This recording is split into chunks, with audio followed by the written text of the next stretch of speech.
In this video, we are going to solve a system with 3 equations and 3 variables.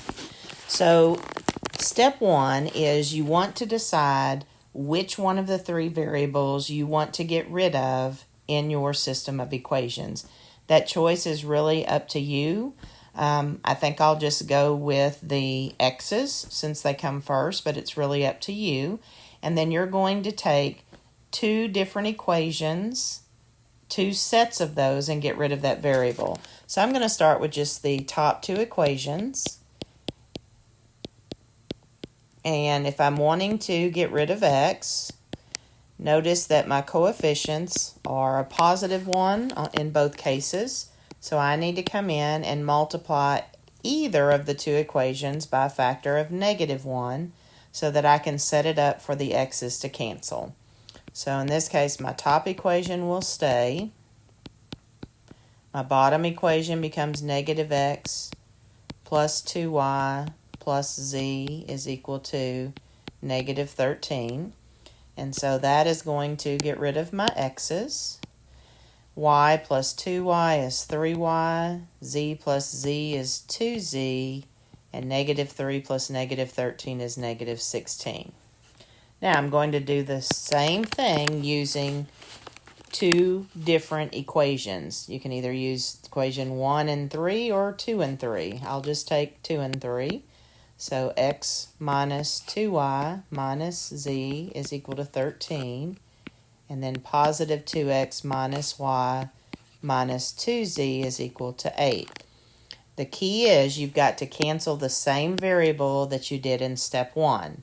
So I have to cancel the x's. So if this is already a 2x, I'm going to multiply this top equation by the factor -2. So it becomes -2x plus 4y plus 2z is equal to -26. And then I'm going to be adding it to the bottom equation, 2x minus y minus 2z is equal to 8. So when I add those 2 equations together, my x's cancel like I wanted. 4y plus -y is 3y. And actually, this is totally unexpected, but our z's canceled as well. And then -26 plus 8 would leave me with -18. Now, in this case, when 2 variables cancel, that would allow you to go ahead and solve for that one remaining variable. So that actually saves us a step. If that did not happen, then what your next step to do is to line these 2 equations up and get rid of one of the 2 remaining variables, just like you would do a system with 2 equations and 2 variables. But since this happened, I'll go ahead and say divide by 3 on both sides, y is equal to -6. And then I'm going to backtrack. So if y is equal to -6, I can plug that in here to find my z. So 3 times -6 plus 2 times z is -16. So -18 plus 2 times z is -16. I'll add 18 to both sides. So 2z is equal to 2. And then when I divide both sides by 2, z is equal to 1.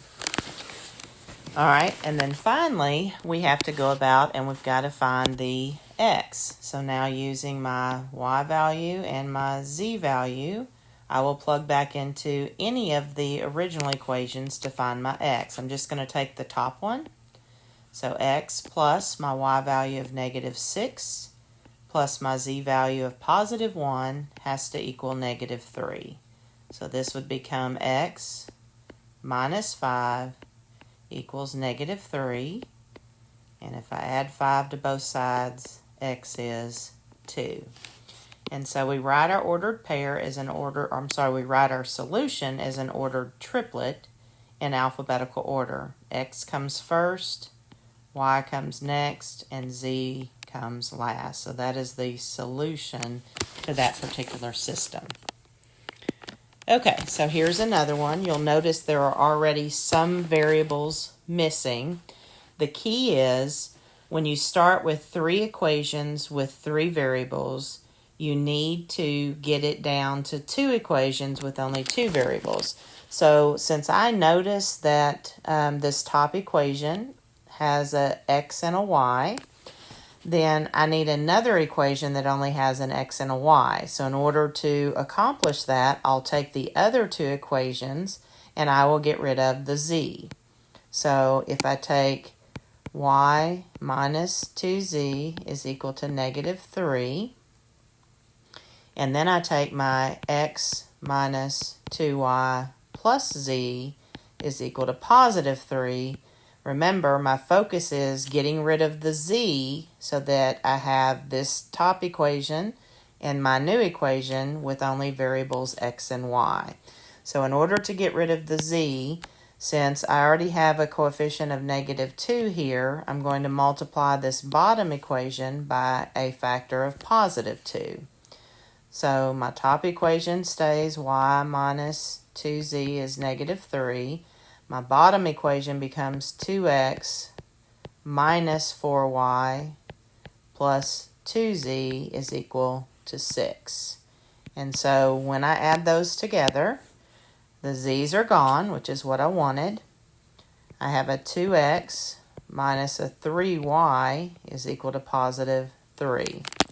And now I'm going to put that equation with my top equation that only had a negative 5x minus a y equals negative 16, so that I can now either get rid of x or y. Again, that's really your choice. Probably the least amount of work would be to get rid of the y, which I'll do here in a minute. But if you wanted to get rid of x, it's fine as long as you turned one coefficient into a positive 10 and the other coefficient into a negative 10. Actually, I'll show that since it's not the easier way, but in case you were to see it that way. So if I multiply the top equation by 5, that's going to give me a 10x minus 15y equals 15. You would have to multiply the bottom equation by 2 in order to get a negative 10x. So there's lots of different approaches as long as you set it up to cancel one of the 2 variables. That's your goal. So in this case, I have set it up so that now my x's are going to cancel each other out. And I'm left with a negative 17y is equal to negative 17. Divide both sides by negative 17, and so my y is positive 1. Now we backtrack so that we can find our x, and then we'll find our z. And so if we backtrack here, it doesn't matter which one you plug it into. I'll just go into the bottom one. Negative 5x minus the y value of 1 has to equal negative 16. So if I add 1 to both sides, negative 5x is equal to negative 15. And divide both sides by negative 5, then my x is positive 3. So now using my x and my y values, I will go back to one of the original equations up here and plug both of those into any of the original equations so I can get my z. Probably the easiest one is the second one, because it says take your y minus 2z, and that's equal to negative 3. So if my y is 1 minus 2z, and that's equal to negative 3, subtract 1 on both sides. Negative 2z is negative 4. Divide both sides by negative 2, and z is 2. So again, I have my solution set of my x is 3, my y value is 1, and my z value is 2. In order to get no solution, again, you would end up with zeros equal to zeros at some point along the way where everything cancels out. I'm sorry, with no solutions, you'd get a false statement like 0 equal 10. If you get 0 equals 0, then you've got infinite solutions, just like we did in the 2 by 2 equations.